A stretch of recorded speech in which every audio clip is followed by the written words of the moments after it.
What is dialysis? Who needs dialysis? Is dialysis dangerous? Is dialysis the end of the road? These are some of the questions that have come to me that I'm going to be answering today. Dialysis is not the end of the road. Who needs dialysis? The person who already has kidney impaired function, usually when the kidney is not able to carry out one of its key responsibilities of filtering and removing excess of fluid.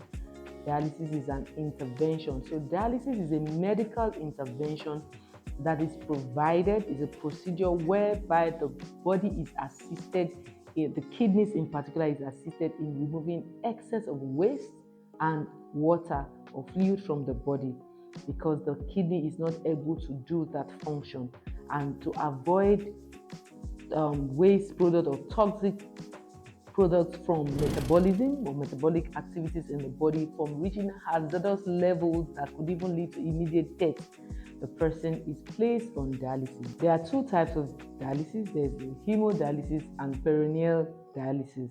Now, hemodialysis is done, which is the most common one, is done by the exchange person of the catheter, is done through the blood, while the peritoneal dialysis is done through the abdominal cavity.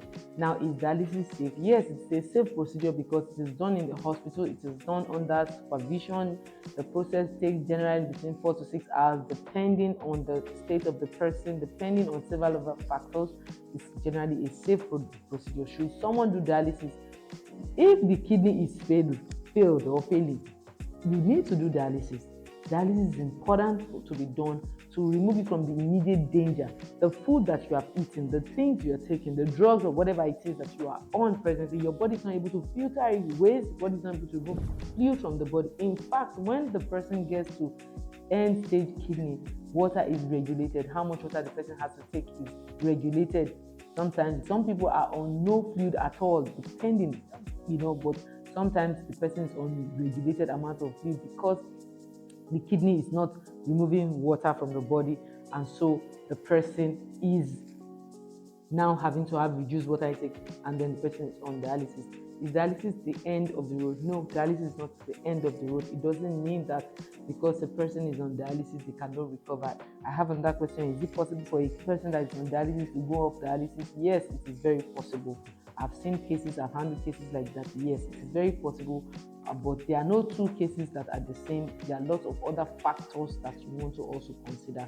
So dialysis is not the end of the road. And if you are on dialysis, don't lose hope, don't lose heart.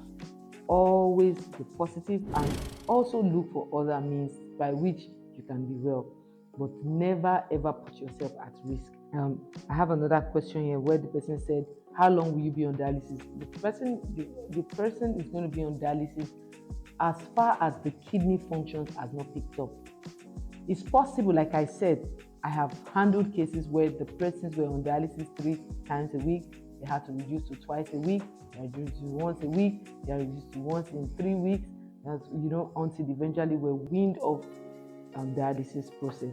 Now, it is a treatment protocol. There's a lot that goes with it, and we never put anybody at risk. So anyone who says, oh, don't go and do dialysis, you need to be sure that you are monitoring. Your blood result is the only way to monitor your kidney function, how your kidney improves, what is happening with your kidney. Only your kidney function test and your EGFR can actually tell you that. So before you decide to go off dialysis, make sure that you have laboratory evidence to verify that your kidney has picked up its function. Once the kidney picks up its function, then you need not do dialysis anymore. I hope I've answered your question on what dialysis is. So don't be afraid of dialysis. And if you have someone who is on dialysis, that is not the end. And do I believe in miracles? Yes, I believe in miracles. And I also believe in science. So I had miracles, I had science together to work together to help people to be well. And that's why I'm teaching you how to stay well. I believe I've answered your question. Bye.